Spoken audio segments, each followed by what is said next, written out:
నమస్తే నింగి నేల నాది ప్రత్యేక కార్యక్రమానికి స్వాగతం. కుటుంబం ఆరోగ్యంగా ఉండాలంటే పౌష్టికాహారం తప్పనిసరి. ఇంట్లో చిన్న పెద్ద జంక్ ఫుడ్ తింటున్నారంటే అనారోగ్యం కొని తెచ్చుకున్నట్టే. ప్రస్తుత కాలంలో తృణధాన్యాల అవసరం ఎంతగానో ఉంది. అయితే మిల్లెట్ ఫుడ్ని డైరెక్ట్గా తినడానికి చాలామంది ఇష్టపడరు. రుచికరమైన మిల్లెట్ ఫుడ్ని అందరికీ అలవాటు చేసి ఆసక్తిని కలిగించారు విశాల గారు. మిల్లెట్ బ్యాంక్ స్థాపించడం వెనుక ఎంత శ్రమ ఉంది, స్థాపించిన తర్వాత ఆవిడ ఎదుర్కొన్న కష్టాలేంటి, విజయాలేంటో ఆవిడ మాటల్లో.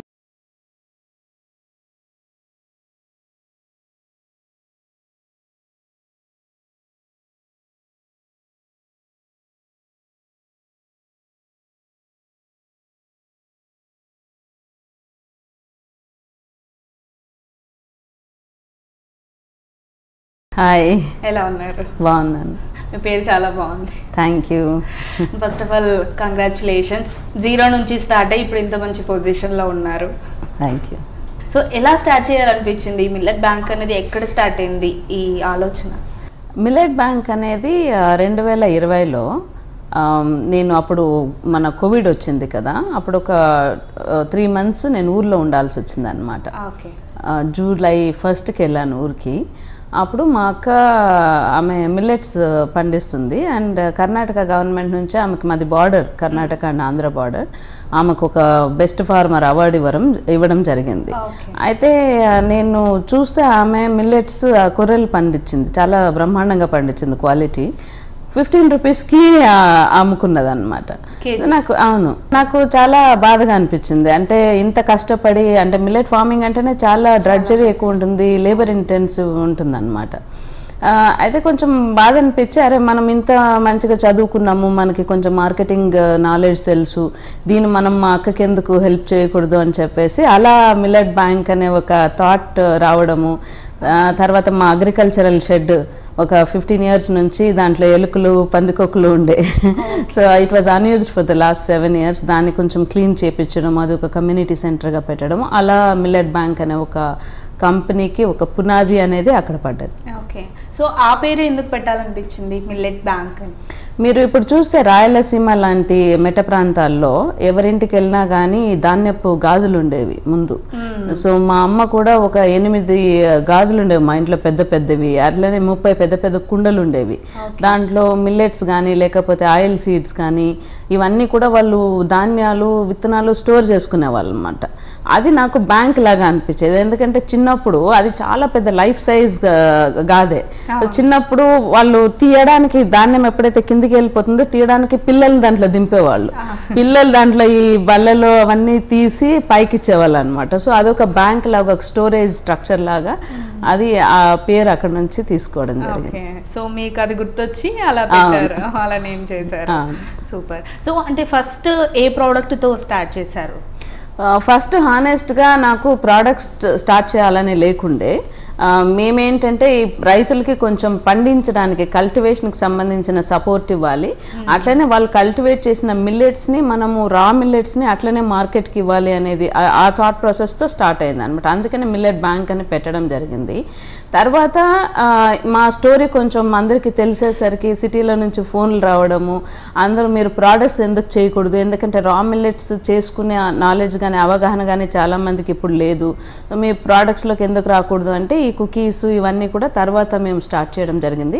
మా ఫస్ట్ ప్రోడక్ట్ కుకీస్తో స్టార్ట్ చేయడం జరిగింది, బిస్కెట్లతో స్టార్ట్ చేసాం. సో ఫస్ట్ ఆ కుకీస్ లాంచ్ చేశాక ఎలా వచ్చింది రెస్పాన్స్? చాలా బాగా వచ్చింది. అంటే మా ప్యాకేజ్ కూడా అంత బాగుండేది కాదు, ప్లాస్టిక్ దీంట్లో ఇచ్చినా కానీ చాలా మందికి చాలా నచ్చింది అండ్ రెస్పాన్స్ చాలా బాగా వచ్చింది. కాబట్టి తర్వాత మేము నూడిల్స్ లాంచ్ చేయడము, తర్వాత బ్రేక్ఫాస్ట్ మిక్సెస్ లాంచ్ చేయడం అలా జరిగింది. ఓకే, సో మిల్లెట్స్ అనగానే హెల్దీ అనే థాట్ అందరికీ ఉంటుంది, బట్ అది చేసుకోవడం, ఆ ప్రాసెస్ అనేది కొంచెం కష్టం కాబట్టి వాటిని దూరం పెడుతూ ఉంటారు. సో అది ఈజీ చేశారు మీరు కస్టమర్కి. సో అలా ఈజీ చేయడం వల్లే కస్టమర్కి దగ్గర అయ్యారు అని అనుకుంటున్నారు మీరు? డెఫినెట్గా. ఎందుకంటే ఇప్పుడు ఒక 30 సంవత్సరాలు 40 సంవత్సరాల ముందు మీరు ఎవరిని అడిగినా కానీ మిల్లెట్ అనేది స్టేపుల్ ఫుడ్. సో రాగి రొట్టెలు, జొన్న రొట్టెలు, రాగి ముద్ద ఇట్లాంటివన్నీ కూడా మనము అదే చేసి తిని పెరగారనమాట అంతా. ముందులాగా ఉమ్మడి కుటుంబాలు లేకపోవడము, భార్యాభర్తలు ఇద్దరు ఉద్యోగాలకు వెళ్ళాల్సి రావడము, కుకింగ్ చేయడానికి టైం లేకపోవడం వల్ల వాళ్ళు ఒక హెల్దీ ప్రోడక్ట్స్ కోసం ఆల్టర్నేటివ్ గురించి చూస్తున్నారు అనమాట. అలాగే తక్కువ టైంలో ఎలా ప్రిపేర్ చేసుకోవచ్చు అని. అందుకని ఈ విలువ ఆధారిత ప్రోడక్ట్స్ అంటే వాల్యూ యాడెడ్ ప్రోడక్ట్స్ వాళ్ళకి ఇన్స్టెంట్గా ready to cook and ready to ఫార్మాట్లో ఇన్స్టెంట్గా వాళ్ళకి యూజ్ అవుతున్నాయి. సో రెస్పాన్స్ కూడా చాలా బాగుంది. ఓకే. సో జనరల్గా మనం చూస్తే కనుక ఇన్స్టాంట్ ఫుడ్లో మనం బయట చూస్తున్నాం ఇడ్లీ, దోశ, బ్యాటర్ అని, పౌడర్ అని చాలా దొరుకుతున్నాయి మనకి. కానీ ప్రిజర్వేటివ్స్ అనేవి ఎక్కువగా ఉంటున్నాయి. సో మీ ప్రోడక్ట్ గురించి చెప్పండి. సో మా ప్రోడక్ట్స్లో ఒక అడ్వాంటేజ్ ఏంటంటే మేము మైదా వాడడము. ఇప్పుడు ఎక్కువ ఈ డెజర్ట్ సెక్షన్లో ఏదైతే బ్రేక్ఫాస్ట్ మిక్సెస్ ఇట్లాంటి కుకీస్లో ఎక్కువ మైదా వాడడము ఇవన్నీ జరుగుతుంది. సో ఫస్ట్ మైదా అనేది కట్ డౌన్ అయిపోతుంది అనమాట. మేము మైదా వాడట్లేదు. అలాగే న్యాచురల్ ప్రిజర్వేటివ్స్ యూజ్ చేసి అన్ని ప్రోడక్ట్స్ కూడా చేయడం జరుగుతుంది. అండ్ షెల్ఫ్ లైఫ్ కూడా మాది ఒక 6 months to 9 months ఉంది. కాబట్టి బయట వాళ్ళు వేరే ప్రాంతాల్లో కూడా Tier 2 సిటీస్లో కానీ లేకపోతే ఫారిన్ కంట్రీస్లో ఎవరైనా రిలేటివ్స్ వెళ్తుంటే తీసుకెళ్లడం కానీ కూడా జరుగుతుంది. సో ఇవన్నీ కూడా zero maida and no preservatives products అనమాట. మిల్లెట్ బ్యాంక్ అనేది మీరు స్టార్ట్ చేసినప్పుడు కస్టమర్కి చేరడానికి ఎట్లాంటి ప్రమోషన్ చేశారు? సో లక్కీగా నేను ఇంతకుముందు హాస్పిటాలిటీ ఇండస్ట్రీలో పనిచేయడము, టూరిజం ఇండస్ట్రీలో ఆల్రెడీ కొంచెం కనెక్షన్స్ ఎస్టాబ్లిష్ అయి ఉండడము, దానివల్ల అండ్ ఇంకోటి ఏంటంటే సోషల్ మీడియాలో కొంచెం యాక్టివ్గా ఉండడం వల్ల ఇన్స్టెంట్ మార్కెట్ కనెక్ట్ అనేది దొరికింది. సో ఫస్ట్లో మేము కొంచెం గిఫ్టింగ్ స్టార్ట్ చేసినాం అనమాట. అంటే రీటైల్ షెల్ఫ్లో వెళ్ళి పెట్టలేము కాబట్టి, మన దగ్గర అన్ని ప్రోడక్ట్స్ కూడా లేవు కాబట్టి మన ప్రోడక్ట్స్ని ఒక గిఫ్ట్ హ్యాంపర్ లాగా తయారు చేసి డిఫరెంట్ కార్పొరేట్ కంపెనీస్కి తర్వాత ఫంక్షన్స్కి దాంట్లో మనం పెట్టి ఇవ్వడం జరిగింది. సో అలా మాకు కొంచెం మార్కెట్ అంటే వర్డ్ ఆఫ్ మౌత్ పెరగడము, అంటే తిని చూసిన వాళ్ళు గిఫ్ట్లు ఎవరైతే రిసీవ్ చేసుకున్నారో వాళ్ళు తిని మళ్ళీ వాళ్ళు ఆర్డర్ పెట్టడానికి రావడము, అట్లా కొంచెం మంచి కనెక్ట్ దొరికింది. తర్వాత ఇప్పుడు మేము రీటైల్ షెల్ఫ్స్లో పెట్టడము, తర్వాత ఈ-కామర్స్ లాంచ్ చేయడము, ఎక్స్పోర్ట్ లాంచ్ చేయడం జరిగింది. ఓకే. ప్రాపర్ రెస్పాన్స్ రావడానికి మీరు స్టార్ట్ చేశాక ఎన్ని డేస్ పట్టింది?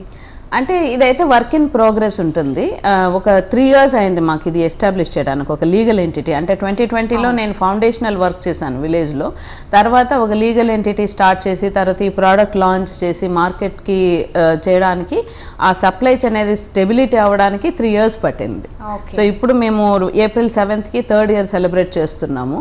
సో నెక్స్ట్ ఇయర్ మాకు ఇంకొంచెం టఫ్గా ఉంటుంది, ఎందుకంటే ఇంకొంచెం మార్కెట్ ఎక్స్పాన్షన్ చేయాలి. సో అది కొంచెం ఛాలెంజింగ్ ఉంటుంది అనుకుంటున్నాం. ఓకే. సో నెక్స్ట్ ఏమన్నా కొత్త ప్రోడక్ట్స్ లాంచ్ చేస్తున్నారా?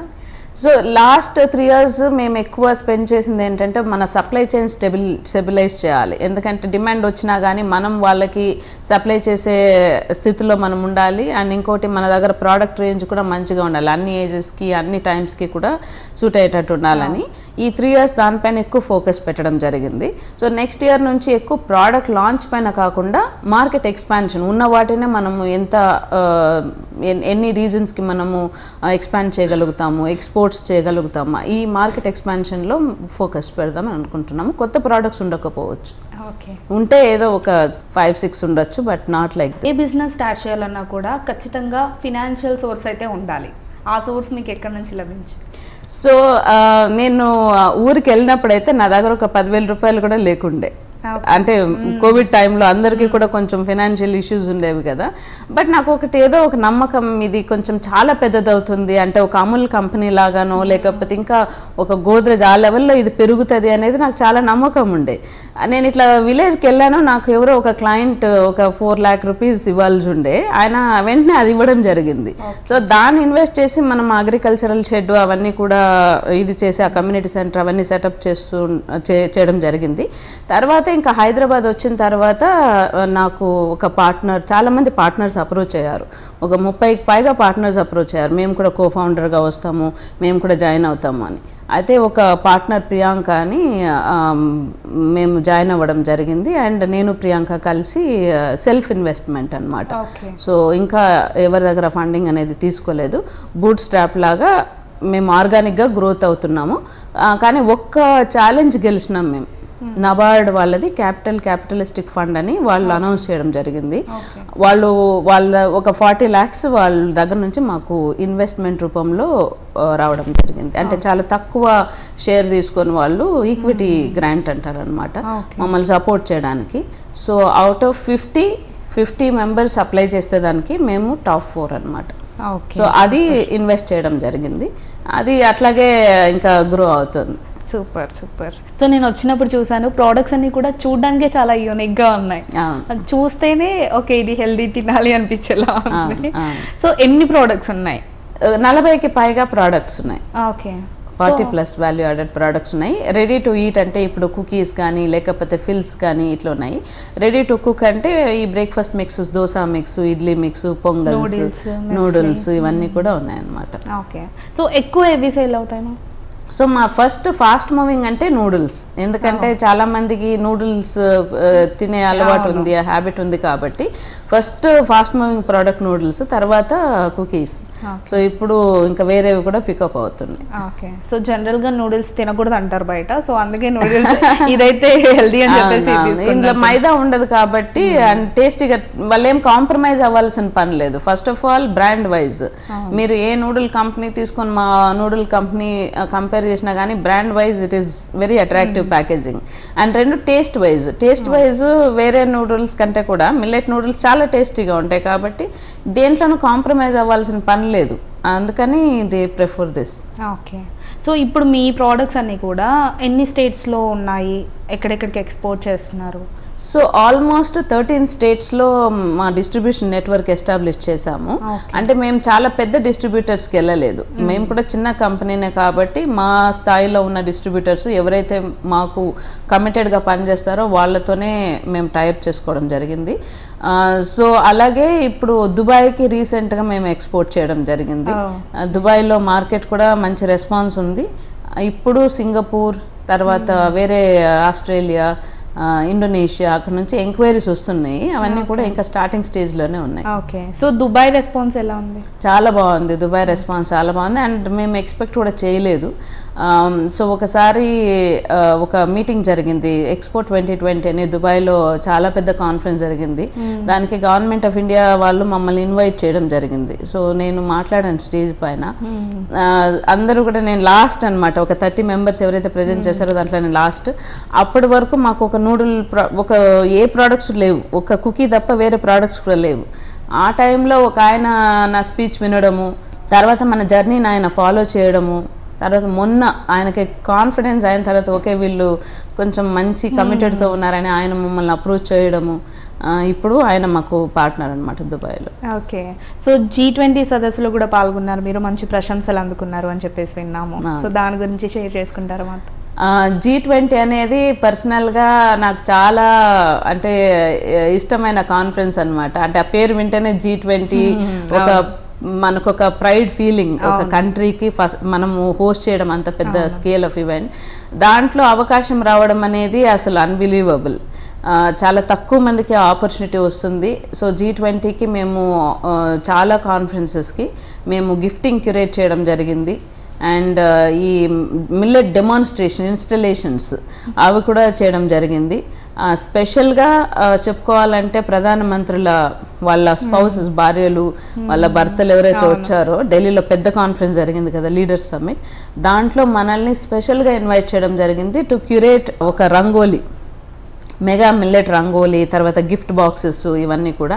సో వాళ్ళ ప్రధానమంత్రుల భార్యలతో ఒక 15 minutes మనం స్పెండ్ చేయడము, వాళ్ళకి అవన్నీ కూడా క్యూరేట్ చేయడము, అది అన్బిలీవబుల్ ఎక్స్పీరియన్స్. అండ్ తెలంగాణకి కూడా చాలా ప్రౌడ్ అనమాట, ఎందుకంటే తెలంగాణ రిలేటెడ్ క్రాఫ్ట్స్ కానీ చర్యలు ఇవన్నీ కూడా మనం ఎక్కువ ప్రమోట్ చేయడం. సో మేడం, మీ లైఫ్లో బిగ్ అచీవ్మెంట్ ఏది అంటే ఏం చెప్తారు? నా లైఫ్ 2 parallel జర్నీస్ జరిగింది. నేను రైతు కుటుంబం నుంచి వచ్చాను. అండ్ ఒక 20 సంవత్సరాలు నాకు ఒక రియల్ ట్రైన్ ఎలా ఉంటుంది అనేది కూడా నేను చూడలేదు.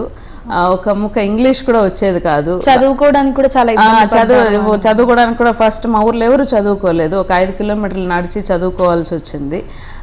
సో అలా నాకు ఒక అంబిషన్ ఉండేది, ఒక ప్రపంచంలో ఒక మంచి ప్రొఫెషన్కి వెళ్ళాలని. సో అలా స్టార్ట్ చేసి నేను హాస్పిటాలిటీ ఇండస్ట్రీలో ఒక గ్లోబల్ కన్సల్టెంట్ స్థాయికి నేను వెళ్ళడం జరిగిందనమాట. సో అది వదిలేసిన తర్వాత మళ్ళీ నేను జీరోకి వచ్చాను. అంటే 2020లో మళ్ళీ జీరో, అంటే you almost unbecome, you become something and then you unbecome. So మళ్ళీ నువ్వు స్టార్ట్ చేయాల్సి వస్తుంది కదా. ఆ అచీవ్మెంట్ అనేది. ఇంకోటి ఏంటంటే ఎప్పుడు కూడా నేను ఆ స్థాయిలో ఉన్నప్పుడు, నేను గ్లోబల్ కన్సల్టెంట్గా ఉన్నప్పుడు ఒక 25 కంట్రీస్ తిరిగినప్పుడు కూడా ఏదో ఒక వెళ్తుండేది. అంటే I was very happy. It's not like that you are not happy. ఏదో ఒకటి అనే మన కమ్యూనిటీకి ఏదో ఒకటి మన వాళ్ళకి చేస్తే బాగుంటుంది కదా అనే ఒకటి ఉండేది. బట్ ఈ జర్నీలో, ఈ ప్యారలల్ జర్నీలో మళ్ళీ నేను ఫామ్కి వెళ్ళడము, మళ్ళీ బిల్డ్ చేయడంలో అది చాలా, అంటే you settled in your self. First time నేను నా లోపల నేనే సెటిల్ అయిపోయాను అనమాట. అది very very you know happy and content. And ఇంక దానికంటే అచీవ్మెంట్ ఏం లేదు కదా. So you are like using everything that you learn. ఒక లాంగ్వేజ్ కానీ, నెట్వర్క్ కానీ, కమ్యూనికేషను, ఈ కాంటాక్ట్స్, ఇదేదైతే బిల్డ్ చేసినామో అది మన ఓన్ కమ్యూనిటీకి యూజ్ చేయడంలో ఉన్నంత తృప్తి, అచీవ్మెంట్ ఇంకేది ఉండదు. ఓకే.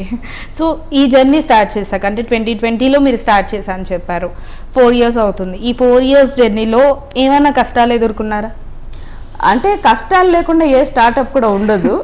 సో చాలా, అంటే ఫస్ట్ ఆఫ్ ఆల్ మేము ఫండింగ్ రేస్ చేయలేదు కాబట్టి, అంటే వచ్చారు ఇన్వెస్టర్స్ కూడా, మేము ఇన్వెస్ట్ చేస్తామని వచ్చారు. బట్ మేమే ఒక 3-4 years మన ఓన్ స్ట్రెంత్ బిల్డ్ చేయాలని చెప్పేసి మేము ఇన్వెస్ట్మెంట్ రేస్ చేయలేదు కాబట్టి డెఫినెట్గా మార్కెట్ ఎక్స్పాన్షన్ అనేది కొంచెం కష్టంగానే ఉంటుంది. అంటే వేరే వాళ్ళు ఇలాంటి ప్రోడక్ట్ లైన్ని మార్కెట్లోకి తీసుకెళ్ళడానికి వాళ్ళకు 8 గంటలు పనిచేస్తే మేము 16 గంటలు పనిచేయాలి. అంటే ఎందుకంటే మాకు డబ్బులు ఇట్లా డిస్ట్రిబ్యూట్ చేసి మనం ప్రోడక్ట్స్ పెట్టలేం కాబట్టి we have to spend lot more energy. So అలా ఒకటి ఇన్వెస్ట్మెంట్ అనేది మేము క్రియేట్ చేసుకున్న ఛాలెంజే కాబట్టి that's a challenge always. And రెండో అతిపెద్ద ఛాలెంజ్ ఏంటంటే కన్జ్యూమర్ బిహేవియర్. సో ఇవి చాలామందికి తెలియదు ఇంకా సొసైటీలో, మిల్లెట్స్ ఇవన్నీ కూడా. అండ్ యంగర్ జనరేషన్కి స్పెషల్గా తెలియదు. సో ఆ మిత్ బ్రేక్ చేయడం, అంటే మిల్లెట్స్ అంటే ఒక టేస్ట్ ఉండదు, మిల్లెట్స్ అంటే ఏదో సిక్ పీపుల్, పేషెంట్లు తినే ఫుడ్ లేదా బర్డ్ ఫుడ్ అనే ఒక పర్సెప్షన్ ఏదైతే ఉందో దాన్ని బ్రేక్ చేయడానికి చాలా కష్టపడాల్సి వస్తుంది. అండ్ అది జనాలకే కాదు, కన్జ్యూమర్స్కే కాదు, రీటైలర్స్ కూడా. ఇప్పుడు ఏదైనా మాల్లోకి వెళ్ళినా మనం ప్రోడక్ట్స్ పెట్టాలని లేదా ఎవరినైనా అప్రోచ్ అయినా కానీ రీటైల్ వాళ్ళని, ఫస్ట్ ఎవరు తింటారు ఇవన్నీ, పెట్టం మా షెల్ఫ్స్లో, ఇట్లాంటి ఒక నెగిటివ్, ఒక రెసిస్టెన్స్ రావడం కూడా మాకు ఒక పెద్ద challenge. Otherwise business challenges daily basis వస్తుంటాయి పోతుంటాయి, అది common. Okay. So state and central government support ఎలా ఉంది మీకు? హానెస్ట్లీ సెంట్రల్ గవర్నమెంట్ సపోర్ట్ కానీ లేకుంటే నేను ఇక్కడ కూర్చునేదాన్ని కూడా కాదు. ఒక 2023 అనేది ఇంటర్నేషనల్ ఇయర్ ఆఫ్ మిల్లెట్స్గా వాళ్ళు ప్రకటించడము, దానికి ప్రపంచవ్యాప్తంగా కూడా అన్ని కంట్రీస్ కూడా దానికి సపోర్ట్ చేయడం ఆ మూమెంట్కి. తర్వాత వాళ్ళు చాలా కాన్ఫరెన్సెస్ చేయడం ఢిల్లీలో అండ్ వేరే సిటీస్లో కూడా, బెంగళూరు అండ్ హైదరాబాద్లో చాలా మీటింగ్స్ పెట్టడము, దాంట్లో మాలాంటి వాళ్ళకి ఫ్రీగా స్టాల్స్ ఇవ్వడము అండ్ వేరే బయర్స్ని కూడా తీసుకురావడం అక్కడికి. G20 లాంటి వాటిలో మాకు ఒక ప్లాట్ఫామ్ క్రియేట్ చేయడం అనేది డెఫినెట్గా చాలా మంచి సపోర్ట్ అనమాట. అండ్ స్టేట్ గవర్నమెంట్ నుంచి కూడా మిల్లెట్ పాలసీ అనేది ఒకటి ఇంట్రడ్యూస్ చేయాలని చెప్పేసి ట్రై చేస్తున్నారు. అండ్ ఒకసారి అది వస్తే డెఫినెట్గా it will take off. Okay. So me stalls విషయానికి వస్తే ఎక్కడెక్కడ ఉన్నాయి, అలాగే బ్రాంచెస్ ఏమైనా ఉన్నాయా? సో మా స్టాల్ అంటే ఒకటి ఎక్స్పెరిమెంటల్ బేసిస్ పైన నోవోటెల్లో పెట్టడం జరిగింది, Novotel and Hyderabad international convention centre. అదేంటంటే ఇంటర్నేషనల్ ఇయర్ ఆఫ్ మిల్లెట్స్ వస్తుంది కాబట్టి అవగాహన కల్పించాలి అనే ఉద్దేశంతో అక్కడ చాలా మంచి స్టోర్ మేము పెట్టాము. అది ఆల్మోస్ట్ ఆ ప్రమోషనల్ పీరియడ్ అయిపోయింది. అది కాకుండా ఇప్పుడు మీరు విజేత సూపర్ మార్కెట్స్లో కానీ, లులు సూపర్ మార్కెట్స్లో, మోస్ట్ ఆఫ్ ద ఆర్గానిక్ స్టోర్స్లో మా ప్రోడక్ట్స్ మీరు చూడొచ్చు. ఓకే. సో జనరల్గా చూస్తాం మనం, పిల్లలు ఈ మధ్య అయితే జంక్ ఫుడ్కి ఎక్కువ అలవాటు పడిపోయారు. దట్టు ఈ మిల్లెట్స్ ఇవి తినమంటే జనరల్గా దోశలు అవే తినరు కదా. సో దాని మీద మీ ఒపీనియన్ ఏంటి? సో వాళ్ళకి ఏంటంటే అది తల్లిదండ్రుల తరఫు నుంచి కూడా కొంచెము ఎఫర్ట్ అనేది ఉండాలి. వాళ్ళు అడగంగానే ఇట్లా ఏదో ఒకటి కొనిచ్చేయడము, అంటే టైం లేకపోవడం వల్ల వాళ్ళకి ఏదో ఒకటి ఇచ్చేయడం కాకుండా సో ఫ్యామిలీ అంతా కూడా ఆ కల్చర్ అనేది అడాప్ట్ చేసుకోవాలి. అంటే మిల్లెట్లే తిని ఉండాలి అంటే కూడా అది పాసిబుల్ కాదు. ఎందుకంటే ఈ మన రైస్ పండించాలి, వీట్ కూడా పండించాలి, మిల్లెట్స్ కూడా పండించాలి. సో ఫుడ్ డైవర్సిటీ అనేది ఉండాలి కంట్రీలో. కాబట్టి ఏదో ఒక మీల్ కానీ లేకపోతే వారంలో ఒక 2-3 సార్లు కానీ స్టార్ట్ చేయొచ్చు కదా పిల్లలకి. అండ్ ఇంకోటి ఏంటంటే మిల్లెట్స్ని చూడంగానే ఒక అన్అట్రాక్టివ్ అనే ఒక ఫీలింగ్ వాళ్ళలో కల్పించకూడదు. అది దానికే భయపడతారు వాళ్ళు. They want something to be very like you know ఏదో గ్లామరస్ గా ప్రొజెక్ట్ చేస్తేనే, అట్రాక్టివ్ గా ప్రొజెక్ట్ చేస్తేనే పిల్లలు తినడానికి ఇష్టపడతారు. సో అది తల్లిదండ్రుల వల్లనే అవుతుంది. ఎంత టీవీలో అడ్వర్టైజ్మెంట్స్ అవి ఇవి వచ్చినా కానీ తల్లిదండ్రులు కూడా హే ఇది చాలా టేస్ట్ ఉంటుంది అది ఇది అంటే దెన్ పిల్లలు ఆటోమేటిక్ గా they will get adapted. And ఇంకోటి వాళ్ళని కూడా భాగం చేయాలి కుకింగ్లో. వాళ్ళని కూడా కుకింగ్లో భాగం చేయడము. తర్వాత రీసెంట్గా మేము ఒక అర్త్ ఫెస్ట్ అని పెట్టాము. అండ్ ఒక 1000 పేరెంట్స్ అండ్ పిల్లలు వచ్చారు. సో దాంట్లో డిఫరెంట్ టైప్స్ ఆఫ్ మిల్లెట్స్ని వాళ్ళని టచ్ చేయించడం, ఫస్ట్ మిల్లెట్స్ని టచ్ చేయించడము, వాటి పేర్లు చెప్పడము, వాటి గురించి ఆర్ట్ వేయమని చెప్పడము, తర్వాత ఈ ప్రోడక్ట్స్ చూపించేసరికి ఆటోమేటిక్గా వాళ్ళు నేను మిల్లెట్ నూడిల్స్ తింటా ఆ స్థాయికి వచ్చేసారు. సో అట్లా ప్రతి స్కూల్లో కూడా ప్రతి ఇంట్లో కూడా మిల్లెట్స్ అంటే ఇది ఫుడ్ మనకే కాదు, ఇది ఎన్వైరన్మెంట్కి ఎట్లా ఉపయోగపడుతుంది, ఇది ఫార్మర్కి ఎట్లా ఉపయోగపడుతుంది అనే ఆస్పెక్ట్లో ఒక డిస్కషన్, డైనింగ్ టేబుల్ పైన డిస్కషన్ జరగాలి. అప్పుడే వాళ్ళు కూడా సెన్సిటైజ్ అవుతారు. సో ఇప్పటి వరకు మీరు తీసుకున్న అవార్డ్స్ గురించి చెప్పండి. అసలు మాకు చాలా అవార్డ్స్ వచ్చినాయి. అప్పుడప్పుడు అనిపిస్తుంటుంది నా అవార్డ్స్ మేము డూ వి డిజర్వ్ అని. ఇప్పుడే 2 days ముందు యునైటెడ్ నేషన్స్ వాళ్ళు, UN Women వాళ్ళు ఒక కాఫీ టేబుల్ బుక్ లాంచ్ చేయడం జరిగింది. అందులో ఒక 75 మెంబర్స్ ఇండియా మొత్తం వాళ్ళు సెలెక్ట్ చేసుకొని వాళ్ళు చేస్తున్న వర్క్ని చూపించడం జరిగింది. అందులో నేను ఒకదాన్ని. సో అది చాలా పెద్ద అచీవ్మెంట్గా అనుకుంటున్నాను. అండ్ రెండోది మొన్న నీతి ఆయోగ్ వాళ్ళు 75 కంపెనీస్, 75 స్టార్టప్స్ ట్రాన్స్ఫర్మేషన్ చేస్తున్న స్టార్టప్స్ని వాళ్ళు కూడా వాళ్ళ బుక్లో ఫీచర్ చేయడం జరిగింది. FICCI award, FICCI best women agritech company అని చెప్పేసి 2 సార్లు అవార్డు రావడం జరిగింది.